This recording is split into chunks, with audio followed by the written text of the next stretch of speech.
ఆంధ్రప్రదేశ్ సర్కారులో ఇప్పుడు ఎప్పుడూ లేని కొత్త పోకళ్ళు వస్తున్నాయి. అవినీతిలో అర్హత ఉన్న వాళ్ళనే తమతో కలుపుకుంటున్నాయి. వాళ్ళతో కలిసి టీములుగా ఏర్పడి ఆపరేషన్స్ సాగిస్తున్నాయి. వైజాగ్, విజయనగరం కేంద్రంగా సాగుతున్న ఈ భూతందా ఇప్పుడు ఆంధ్రప్రదేశ్ రాజకీయాల్లో పెద్ద హాట్ టాపిక్గా మారింది.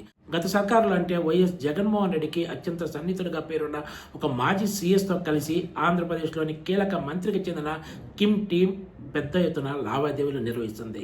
ఈ మాజీ సీఎస్ జగన్మోహన్ రెడ్డి హయాంలో అనంతపురం, పద్మనాభపురం మండలాల్లో వందల ఎకరాల భూములను బినామీ పేర్లతో దక్కించుకున్నారనే ఆరోపణలు పెద్ద ఎత్తున ఎదుర్కొన్నారు. ఈ భూమి విలువే దగ్గర 1500 నుంచి 2000 కోట్ల రూపాయల వరకు ఉంటుందని అంచనాలు వెలువడ్డాయి. అప్పట్లోనే కూటమి సర్కార్ అధికారంలోకి వచ్చిన తర్వాత ఆయనపై చర్యలు తీసుకోవడం సంగతి అటుంచి ఇప్పుడు ఆయనతో కలిసి భూదందాలు నిర్వహిస్తుందనే ఆరోపణలు ఎదుర్కొంటుంది. ఎందుకంటే కూటమి ప్రభుత్వం అధికారంలో ఉన్న సమయంలో ఆ మాజీ సీఎస్కు రెవెన్యూ శాఖతో పాటు పలు కీలక శాఖల్లో పనులు అలా అలవోకగా సాఫీగా జరిగిపోతున్నాయంటే పరిస్థితిని అర్థం చేసుకోవచ్చు.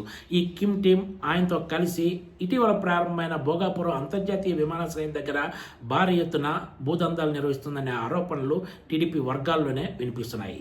దోపిడీల్లో అనుభవం ఉన్న వాళ్ళనే ఈ కిమ్ టీం వాడుకుంటుంది. ఎందుకంటే వీళ్ళతో అయితే తమ పని ఈజీగా అయిపోతుంది. తాము అనుకున్నట్లు వందల ఎకరాల ల్యాండ్ బ్యాంక్ తమ చేతుల్లోకి వస్తుంది.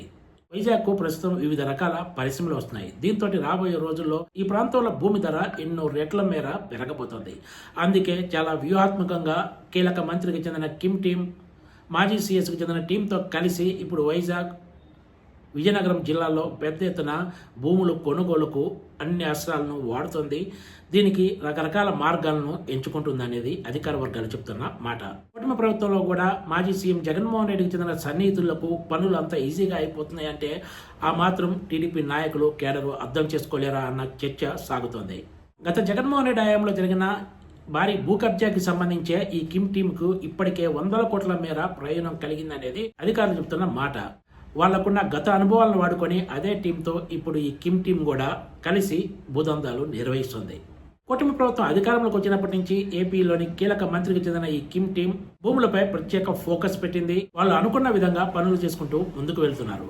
గత జగన్మోహన్ రెడ్డి హయాంలో ఈ భూముల లావాదేవీలకు సంబంధించి కథ నడిపించిన వాళ్లకున్న అనుభవాన్ని ఉపయోగించుకుంటూ ఇప్పుడు ఈ కిమ్ టీం కూడా కథ నడిపిస్తుంది.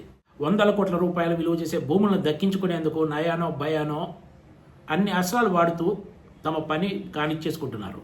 వైజాగ్లోని దసపల్ల ల్యాండ్స్తో పాటు మాజీ సీఎస్కి చెందిన భూముల డీల్స్ వ్యవహారంలోనే కిమ్ టీం ఇప్పటికే 1000 కోట్ల రూపాయల మేర ప్రయోజనం పొందిందనే ప్రచారం పెద్ద ఎత్తున ఉంది.